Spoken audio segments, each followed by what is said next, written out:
In this mock draft, Spurs fans, we don't have one, we have two lottery picks. I don't ever slow up, no I don't take I got no love for the fakeness. If you wanna play tough and wanna hate this, I'll always show up and make a statement.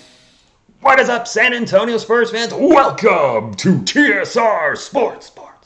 Anyway, thought I'd have a little fun this morning and create my own little mock draft scenario where the Spurs make a trade and get a second lottery pick. Now, it's not the second pick overall, the third pick overall. I don't see that happening in any way, shape, or form. It's going to be a late lottery pick, and I think the Spurs do have a legit chance at another late lottery pick, or at another lottery pick, it being late, if we have the right trade partner, if somebody's willing to part with their pick for probably a lot of draft capital from us. While I'm going over all this, drop a comment down below. Do you think the trade scenario I put together would work? Would we have to spice in the deal up a little bit? I think we probably would. Hit the thumbs up, Sports channel, fast, fun, nutritious, and delicious.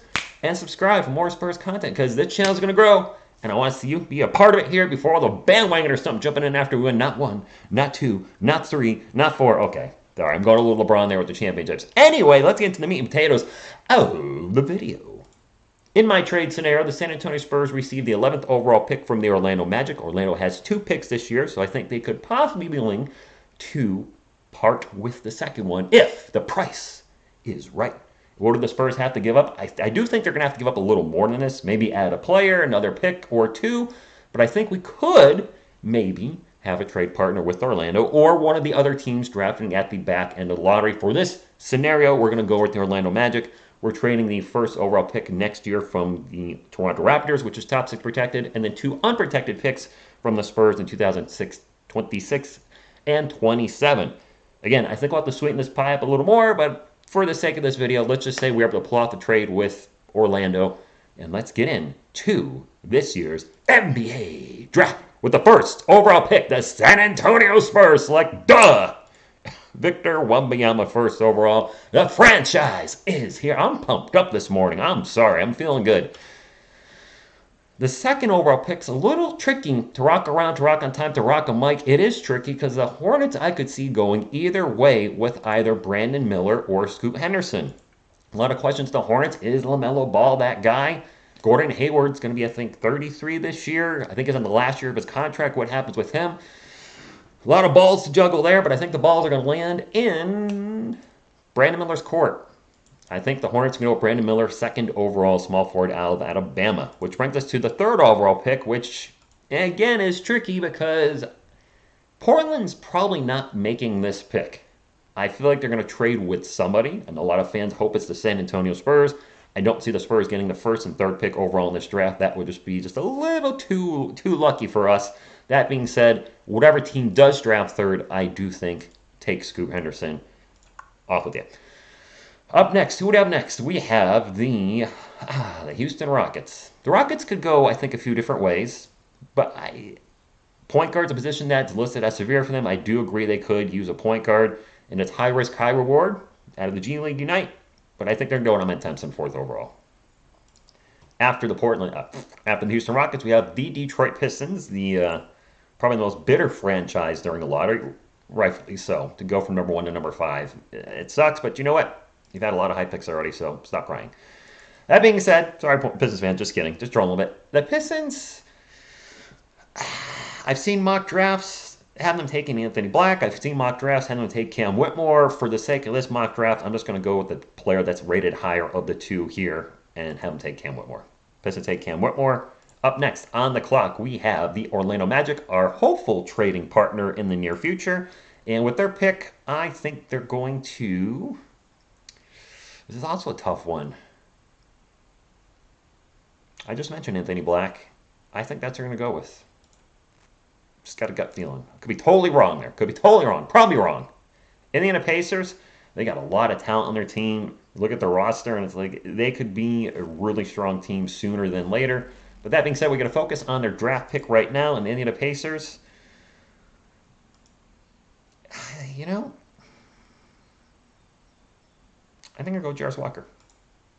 Pacers fans, feel free to blow me up in the comments down below if there's any Pacers fans watching this video.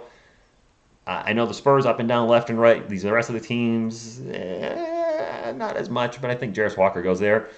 I think Washington's going to take the best player available on the board, and they're going to go with the other Thompson.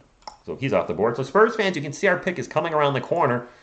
And there's still a lot of good point guards on the board. But we can't forget the teams in front of us, the Utah Jazz with the 9th overall pick. And I flip-flopped between Taylor Hendricks and Grady Dick on this one.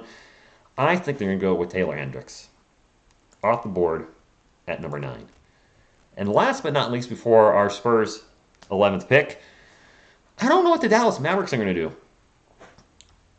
They shouldn't be a lottery team. They have a small need, according to Fan SPO, where I do my mock drafts, at small forward, and then they have a severe need at center. You look at the roster: Kyrie Irving, Luka Doncic, Christian Wood, Tim Hardaway Jr., Davis Bertans. They have a lot of talent here, but it's just not working out. And they're not drafting a point guard. So that we can be sure of. If they truly need a center, then I guess Derek Lively would be the way to go, the 7'2" man from Duke. So I'm just going to do that for the sake of what the website says they need, which leaves us with our San Antonio Spurs. And we have options, and I've done a video already on these 3 players, so I'm not going to go in depth on all 3. But Jalen Hood-Schifino, Nick Smith Jr., and Casey Wallace, all there for the taking. I believe Nick Smith Jr. is a combo guard. Correct me if I'm wrong, Spurs fans. Point guard, shooting guard hybrid. In today's NBA, everything's kind of fluid with positions anyway, so it doesn't matter as much. Since he's on the thumbnail and he's the best guard available by this mock draft order, I'm going to have the Spurs draft Jalen Hood-Schifino. And in this scenario, we get a point guard that's got some size, 6'5", and from reading the analysis on him, could be a legit long-time starting point guard in the NBA, and then the rest of the lottery takes place after that.